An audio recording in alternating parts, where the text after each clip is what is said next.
fait déjà combien d'interviews par rapport à la discrimination positive depuis l'élection de Barack Obama? On va dire une dizaine. On sent très bien que l'élection de Barack Obama a remis ça un peu sur la table.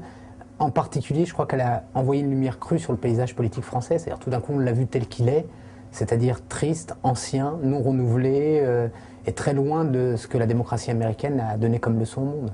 La problématique des minorités est revenue ou toujours pas au cœur des préoccupations du Parti socialiste, franchement? Franchement, comme beaucoup d'autres responsables politiques, ils en parlent parce que les journalistes vous les embêtez avec ce genre de questions.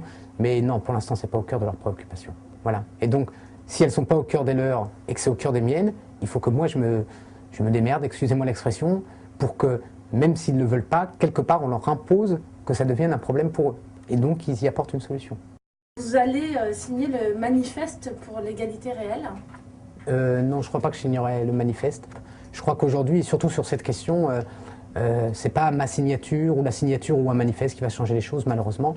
Je crois qu'aujourd'hui, il faut se relever les manches, il faut aller au combat politique. La pire des choses dans la situation, c'est qu'en voulant faire du bien aux gens, on crée des gadgets qui se retournent contre eux. Je vais citer un exemple. Imaginez par exemple que demain on fasse la discrimination positive sur l'emploi. Dans une société française où il y a un taux de chômage qui grimpe énormément, où on dit aux gens qu'il faut travailler jusqu'à 70 ans, que sais-je encore. Bon. Est-ce que ça ne peut pas être vécu par une autre partie de la population sur le thème? Alors là, c'est vraiment injuste. Moi, je perds mon boulot, moi, je perds mes droits, et à eux, on va leur donner une place dans un dispositif alors que je la mérite autant. C'est-à-dire où on rompt le principe d'égalité. Donc il y a une certaine subtilité, une certaine intelligence peut-être aussi à avoir. Il faut lutter contre les discriminations. Et on a besoin d'actes positifs, c'est certain, mais il faut que ce soit en cohérence un peu avec une société et pas un petit peu à part, parce que ça peut vite devenir un élément de division aussi. Vous avez bénéficié de cette discrimination positive? Ben oui, j'ai quitté SOS Racisme, je dirais avec un certain impact de l'opinion, reconnu par tous. J'aurais pu bénéficier de beaucoup de choses. Je suis venu dans le Parti Socialiste après qu'il soit planté en 2002,